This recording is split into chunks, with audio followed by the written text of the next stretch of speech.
buenas noches, señores participantes. Bienvenidos a este seminario con la temática de la enseñanza experimental de las ciencias naturales. Específicamente yo me voy a referir a la enseñanza experimental de la química.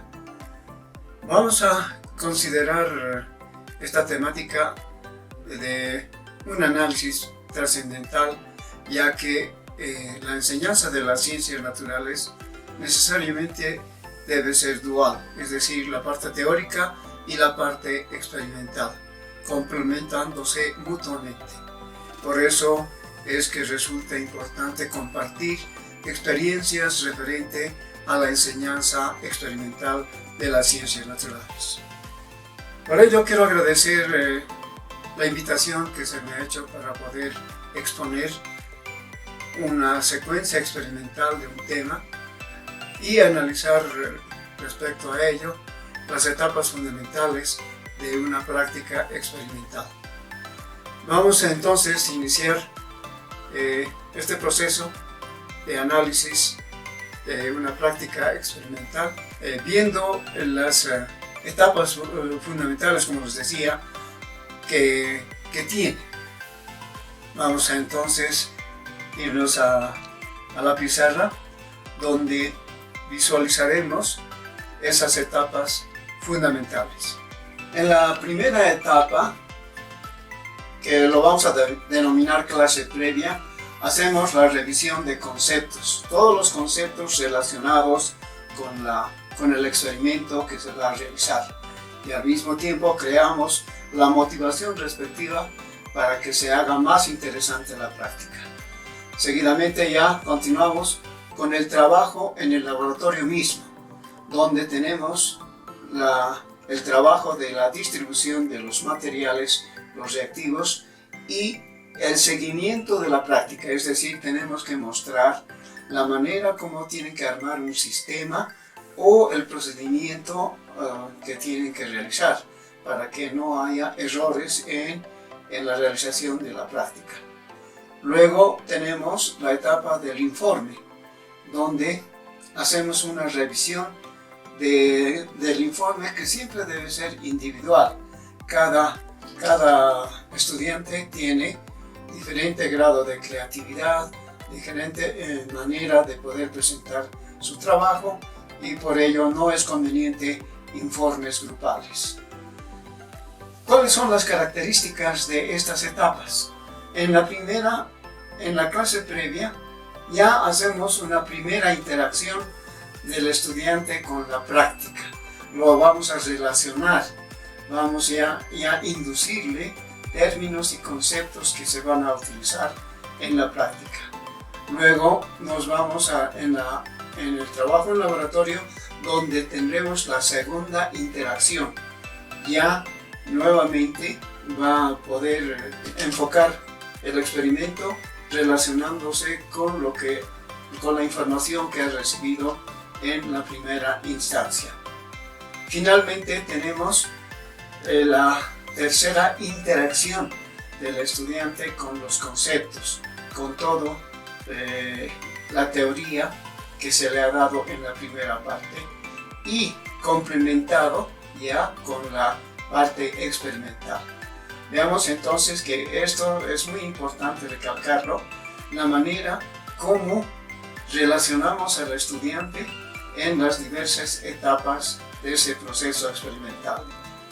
Y ahora vamos a aplicar esa metodología que les he expuesto en la primera parte, y el tema que he preparado para el día de hoy es transformaciones de la materia, con el capítulo de mezclas. Vamos a hablar de mezclas. Normalmente en las transformaciones de la materia en química hablamos de mezclas y de combinaciones. En una primera práctica entonces vamos a hablar de mezclas, y en una siguiente práctica tendríamos que hablar de combinaciones. Para esta práctica tenemos obviamente los objetivos y las competencias correspondientes. Los objetivos es que deseamos preparar una mezcla homogénea, una mezcla heterogénea, y en las competencias es que trataremos de cuantificar debe el estudiante saber ya cuantificar las mezclas y tendremos también otras competencias relacionadas con la práctica. ¿Qué materiales vamos a utilizar? Tenemos una probeta, vamos a utilizar un tubo de ensayo, una gradilla, una piseta puede ser para poder tener agua a disposición y vasitos pequeños de 50 mililitros o cualquier otro tipo de vaso plástico también se adapta para esta práctica. Vamos a requerir también una regla, una varilla y entre los reactivos vamos a tener alcohol etílico de 96 grados, alcohol potable, aceite de oliva, aceite de girasol. Ustedes vean, aquí vamos a diferenciar la tonalidad de color.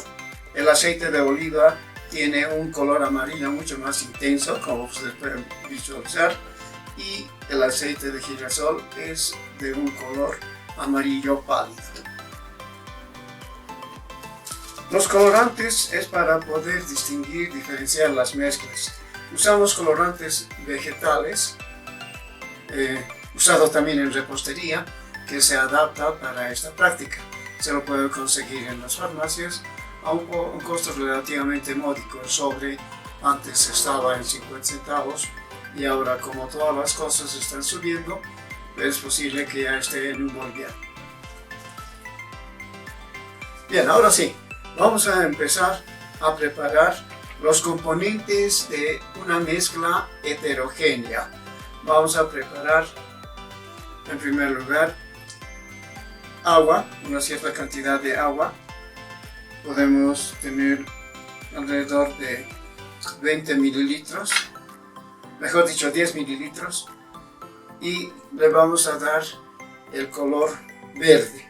Para ello le agregamos unas gotitas hasta tener la tonalidad deseada. Está todavía un poco pálido, una gota más, hasta dos, para que sea un color verde un poco más intenso. Tenemos 3, 4, 5 gotas y como ven solamente necesitamos gotitas. Podemos seguir dándole un poquito más de tonalidad y llegar a las 6 gotas.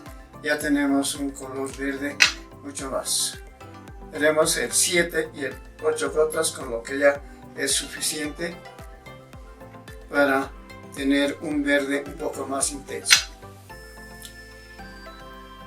Luego vamos a preparar una solución coloreada de alcohol etílico. Vamos a agregar en este vasito otra cantidad de alrededor de 10 mililitros de alcohol etílico y esta vez le vamos a dar la coloración roja.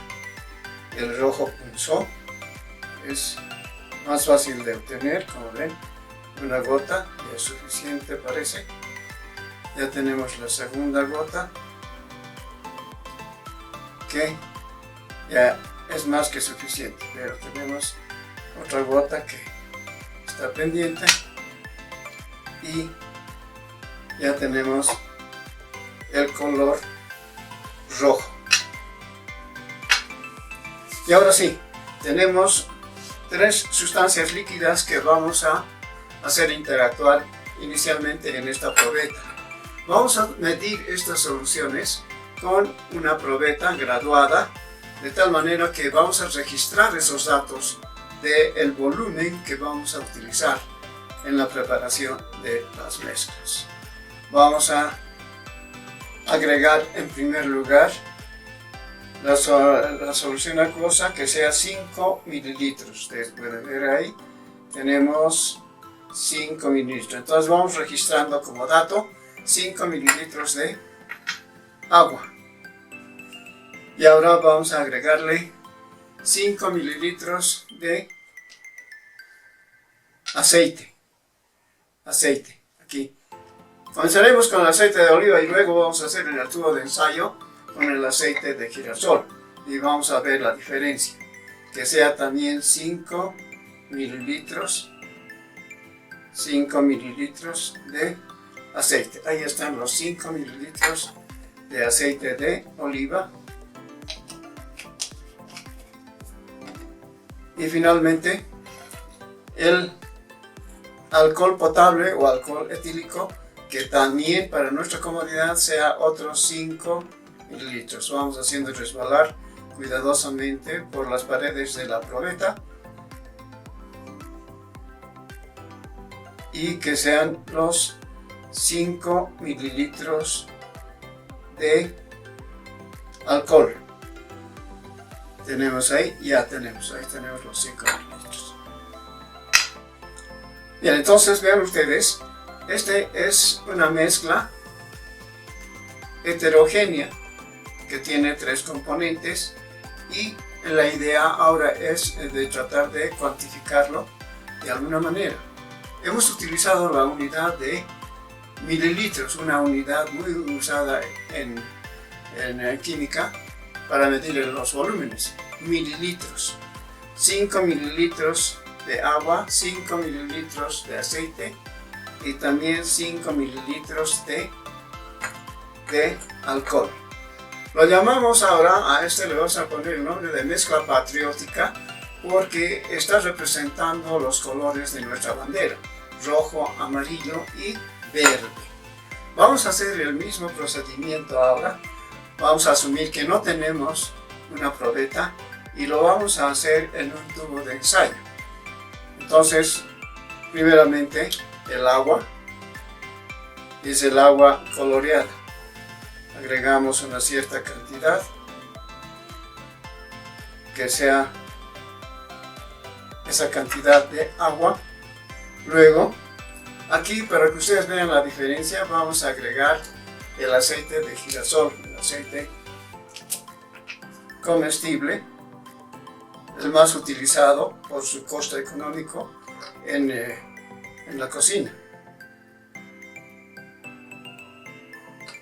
Y ahí tenemos el aceite comestible y finalmente el alcohol etílico, el alcohol potable. Hacemos resbalar por las paredes del tubo de ensayo poco a poco y esta vez vamos a tratar de agregarlo casi la totalidad.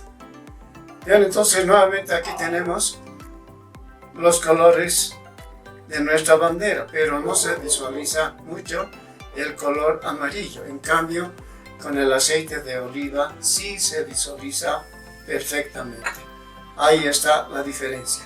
Aquí ya hemos tomado los datos, 5 mililitros de cada componente, con el cual vamos a cuantificar la mezcla. Y aquí, como no hemos podido medir el volumen, pero podemos solucionar el problema midiendo alturas. Y eso es lo que vamos a hacer. Este sería el método B. Medimos con esta regla la altura desde la base. Primeramente hacemos la altura total. La altura total 14 centímetros. Vean ustedes, 14 centímetros va marcando la altura total. Ahora, la altura del color verde es 5,5 centímetros. La altura del color amarillo está en 10,5 centímetros y finalmente hasta 14 complementamos con el color rojo. Tenemos los 3 datos de alturas para también cuantificar esta mezcla. De esa manera entonces hemos obtenido una mezcla heterogénea constituido por 3 mezclas, por 3 sustancias homogéneas. Tenemos el alcohol, el aceite, aquí el aceite, en este caso de oliva, y el agua. Tenemos que también mencionar que un concepto que se debe aplicar en este caso, ahí aprovechamos para aplicarlo, es la densidad. La densidad del agua es 1 gramo por cada mililitro y la densidad del aceite es 0,9, va bajando, es más liviano. La densidad del alcohol es 0,8, Vean cómo en 0,1 unidades va variando la densidad de estos líquidos y de esa manera se acomodan. Es decir, que la densidad nos da una relación del peso de la sustancia. En este caso, el agua es más pesado que el aceite y el aceite es más pesado que el alcohol. Revisemos ahora los datos que hemos obtenido. En la mezcla patriótica hemos mezclado 5 mililitros de cada componente, haciendo un total de 15 mililitros. Luego, hemos registrado también como datos las densidades del agua, 1 gramo por cada mililitro, del aceite 0,9 y del alcohol 0,8. Eso justifica el orden en que se colocan en la mezcla estos tres componentes. Aprovechamos que el agua con el aceite no se mezcla y el aceite con el alcohol tampoco se mezcla. Pero si agitamos esto, puede darse que el alcohol se mezcle con el agua. Conservamos entonces esa mezcla en ese orden. Con esos datos ahora hacemos el análisis correspondiente. Tenemos que calcular la composición de la mezcla patriótica y aprovechamos para poder definir la composición volumétrica. El volumen que utilizamos en este caso son volúmenes iguales. Tenemos 5 de agua, 5 de aceite, 5 de alcohol. Ese es el componente. Y el volumen total es de 15 mililitros. Como en la parte teórica hemos definido el concepto de por ciento, aquí tenemos que aplicar la fracción matemática del componente sobre el total. 5 es de agua y 15 el total, y referimos a 100. Entonces, haciendo cálculos, obtenemos 33%. De esa manera tenemos la composición volumétrica de esta mezcla. La suma de los tres porcentajes siempre será igual al 100, en este caso 99,99%, que redondeamos a 100%. En la ciencia tenemos que ver siempre alguna alternativa de poder cuantificar algún fenómeno químico, y por ello, en este caso, si no tenemos la posibilidad de medir en centímetros cúbicos o mililitros, podemos recurrir a la unidad de alturas, y eso es lo que hemos hecho en este caso, y tenemos aquí los datos respectivos: 5,5 del agua, 4 del aceite, 4,5 del alcohol. Y aplicando el porcentaje, el concepto de por ciento de la fracción matemática del componente sobre el total referido a 100, tenemos para el primero 39,28%, para el segundo 28,57% y para el tercero 32,14%. De igual manera, el porcentaje sumados debe dar 100% y obtenemos 99,9%, que es redondeado igual al 100%. Y ahora vamos a preparar una mezcla homogénea. Tenemos dos componentes muy conocidos y se refiere a la preparación de la salmuera, una mezcla de agua y sal común, cloruro de sodio. Podemos pesar ambos componentes. Podemos pesar usando esta balanza electrónica, que es de inmediato, o también tener referencia indirecta. La densidad del agua hemos dicho que es de 1 gramo por centímetro cúbico, por lo tanto, si medimos 30 mililitros, aquí será 30 gramos. 30 gramos. Podemos pesar, como les decía, ahí tenemos los 30 mililitros, te podemos llevar a la balanza y tomar el peso correspondiente. Vamos a registrar entonces la masa de agua, 30 gramos de agua. De igual manera podemos tener referencia, esta cucharilla no colmada, a medio llenar, representa 1 gramo. Vamos a disolver 5 gramos, no tiene que estar colmada. Entonces vamos a hacer, tenemos 1 gramo, aquí 2 gramos, 3 gramos,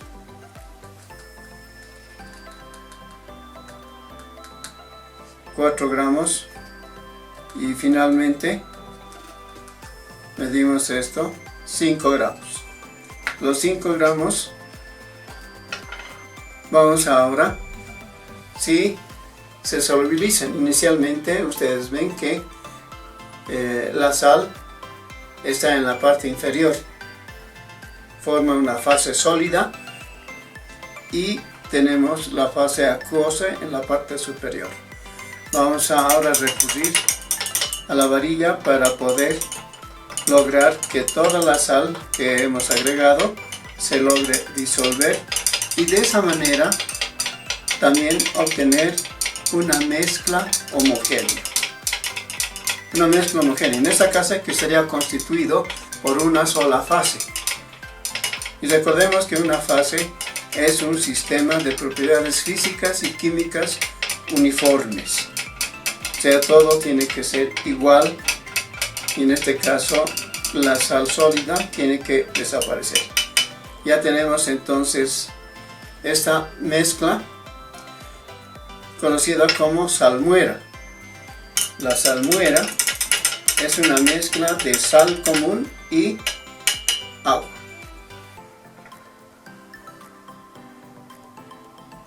Ha desaparecido la fase sólida y tenemos entonces una mezcla homogénea constituida, hemos registrado esos datos, por 30 gramos de agua y 5 gramos de cloruro de sodio.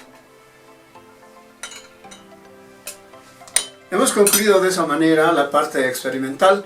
Ahora vamos a hacer el análisis de los datos que hemos obtenido y de las observaciones, obviamente, tratar de justificarlas con una explicación teórica.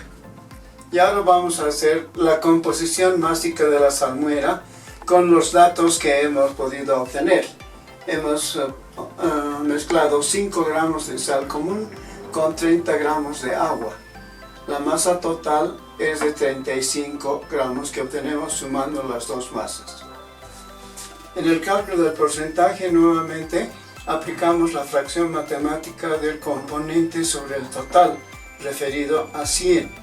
5 para la sal común sobre la masa total que es 35 gramos. Obtenemos 14,28% para la sal y 85,71% de agua. La suma de los dos componentes tiene que dar siempre máximo 100 y aquí obtener 99,99 que redondeado hace 100%. Finalmente vamos a hacer un resumen de todo lo realizado y que tiene el nombre de conclusiones. Vamos a mencionar dos conclusiones importantes. La primera, de haber logrado obtener una mezcla heterogénea llamada mezcla patriótica y una mezcla homogénea llamada salmuera. La composición de estas mezclas ha sido calculado aplicando la unidad de porcentaje y tenemos ya el conocimiento de dos tipos de porcientos: porciento volumétrico y porciento másico. En el porciento volumétrico hemos utilizado unidades de volumen y en el porciento másico hemos utilizado unidades de masa. Vamos a aprovechar el tiempo, vamos a optimizar el tiempo para poder alcanzar o realizar una segunda práctica que lo hemos denominado combustión de metales. Esta combustión de metales aprovecha para saber el concepto de granulometría. Utilizaremos muestras de hierro en estado pulverizado en forma de hilos y de alambre. A eso se refiere el tamaño de partícula o granulometría.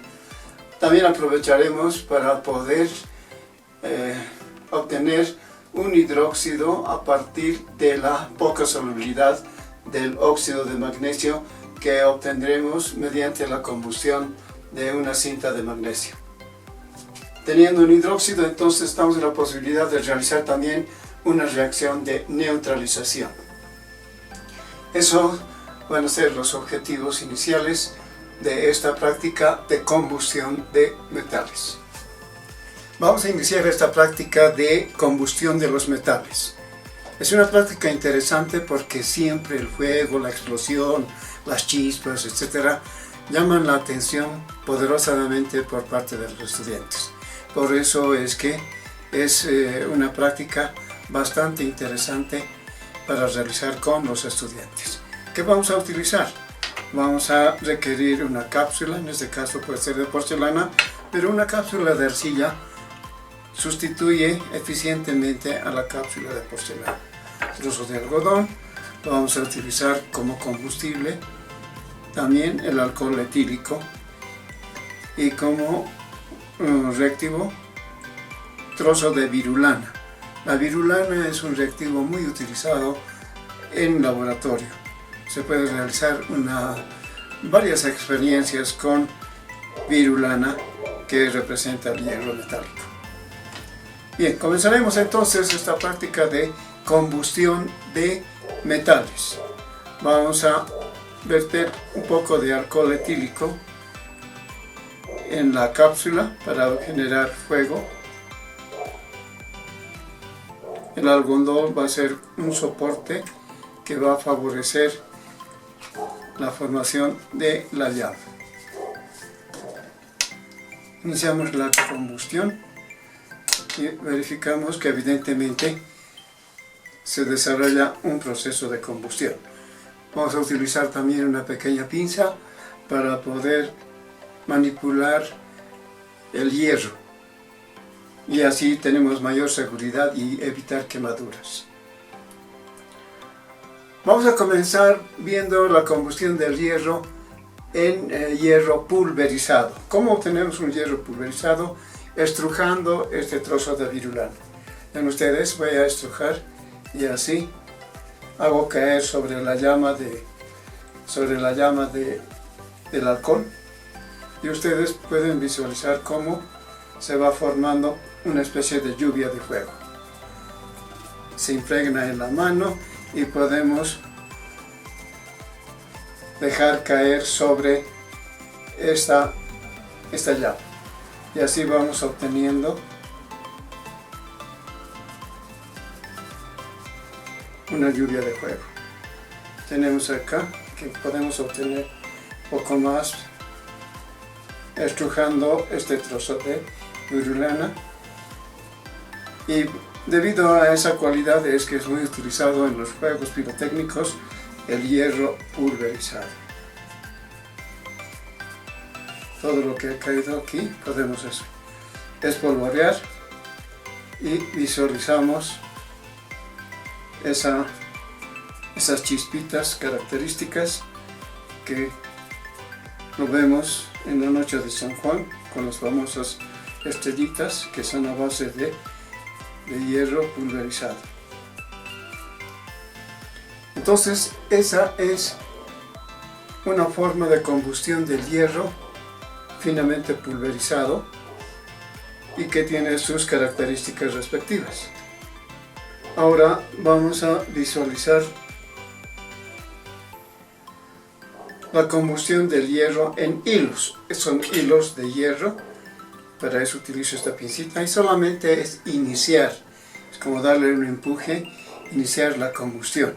Ustedes van a ver, voy a tocar ligeramente así, toco y ya la reacción se desarrolla en forma exotérmica por sí sola.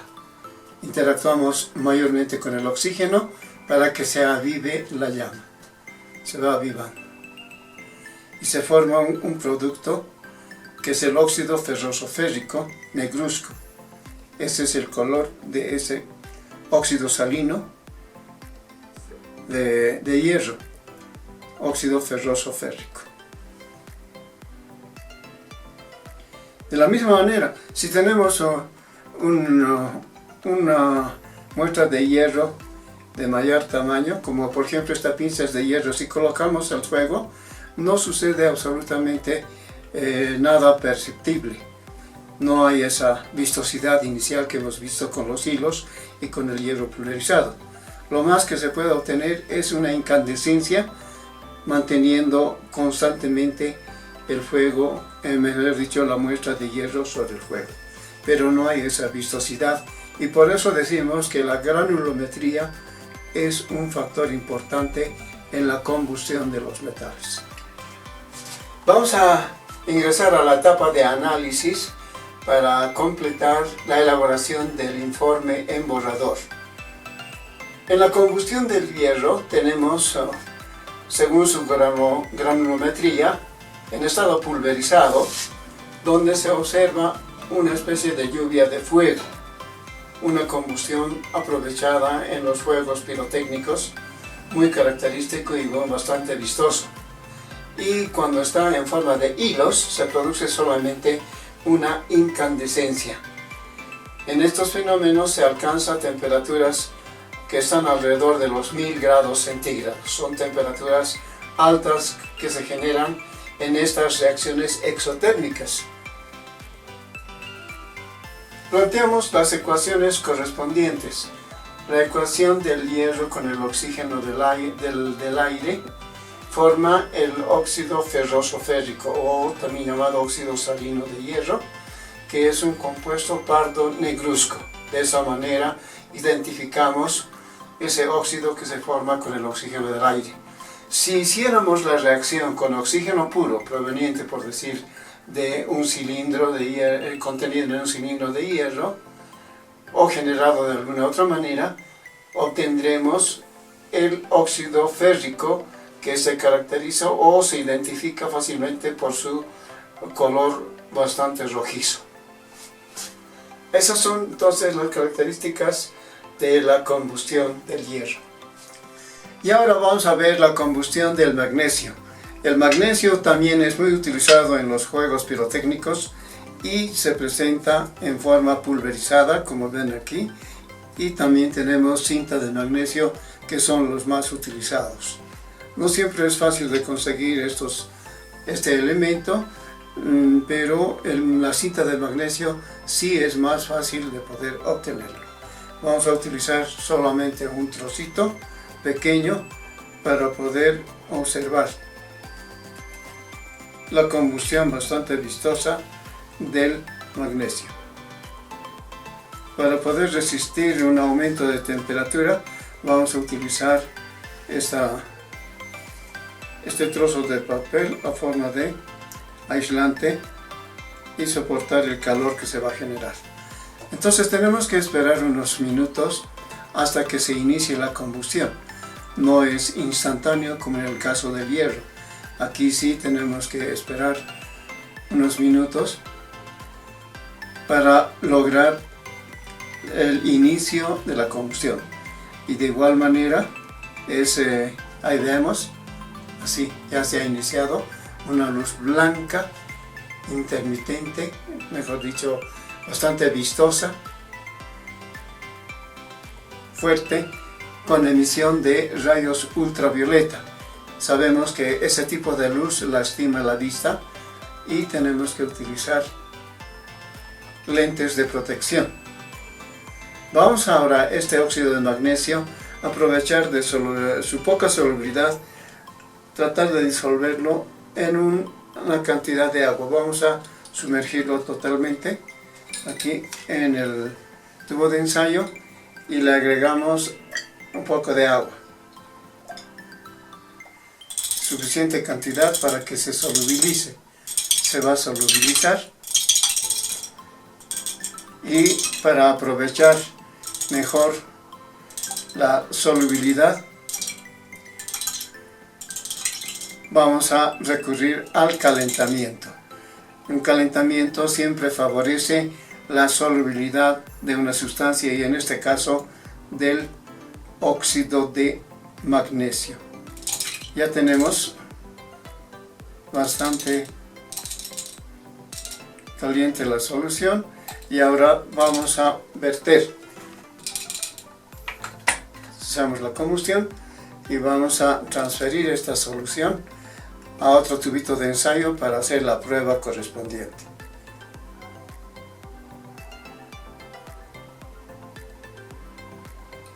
¿Ven? Tenemos la muestra, una pequeña muestra de la solución. Esto teóricamente, al interaccionar con el agua, es un hidróxido de magnesio. Vamos a comprobar agregándole unas gotas de este indicador, fenolftaleína. Si se logra colorear, la prueba será positiva, que evidentemente será que se ha formado el hidróxido de magnesio. Dejamos caer unas gotas. Vean, la prueba es totalmente positiva y tenemos entonces la formación de hidróxido de magnesio. Podemos ahora realizar la reacción de neutralización. Y ahora aprovecharemos también para realizar una reacción de neutralización. Tenemos, como hemos visto aquí, hidróxido de magnesio. Y vamos a neutralizar con otra sustancia muy conocida. Este es el ácido acético contenido en el vinagre.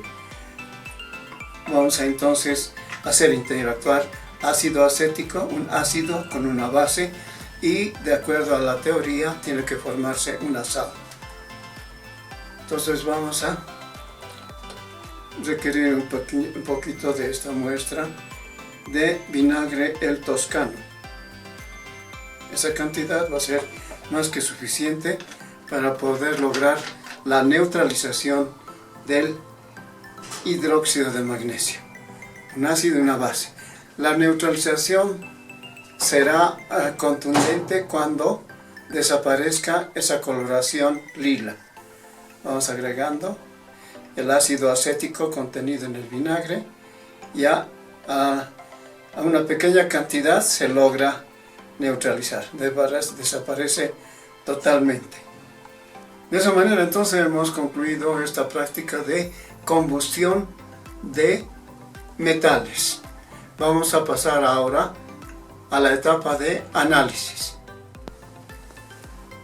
Vamos a continuar con el análisis de la parte donde realizamos la combustión del magnesio. El magnesio también se presenta en estado pulverizado y en estado de cinta. También podemos encontrar otras formas granulométricas del magnesio, y la combustión varía según el estado de cada muestra. Entonces observamos que cuando se combustiona, cuando se inicia la combustión, se emite una luz blanca intensa que indica la presencia de rayos ultravioleta. Este rayo ultravioleta tiene la propiedad de lastimar la vista, por lo que siempre se recomienda utilizar protectores cuando tenemos que estar sometido a un tiempo prolongado de emisión de rayos ultravioleta. En la ecuación tenemos la obtención del óxido de magnesio con el oxígeno del aire. Como el magnesio tiene una sola valencia, forma un solo óxido, que es el óxido de magnesio.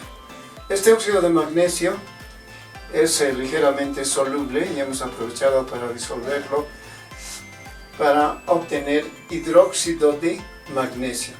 El hidróxido de magnesio es, como les decía, ligeramente soluble, y tenemos la presencia de los iones oxidrilo, que se identifica, mejor dicho, con un indicador que es la fenolftaleína.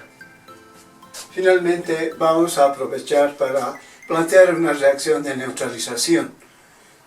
Según concepto teórico, una neutralización es la interacción de una base con un ácido, donde se obtiene sal y agua. Este es el principio básico, y aprovechamos para plantear a la neutralización del hidróxido de magnesio. Lo neutralizamos con un ácido también casero, que es el vinagre. Contiene ácido acético. El ácido acético tiene como fórmula CH3COOH, ácido etanoico, y es bastante conocido. Podemos arriesgarnos a plantear la ecuación, pero con solo decir que es un ácido y es una base, obtenemos la sal, que sería el acetato de magnesio más agua. Tenemos aquí las fórmulas respectivas y justificamos la acidez del vinagre porque contiene este ácido acético que disocia un solo protón. Es un ácido monoprótico. Vamos a plantear algunas conclusiones interesantes y nos vamos a referir al hecho de que la combustión de los metales es bastante vistosa, especialmente de los que hemos utilizado, el magnesio y el hierro.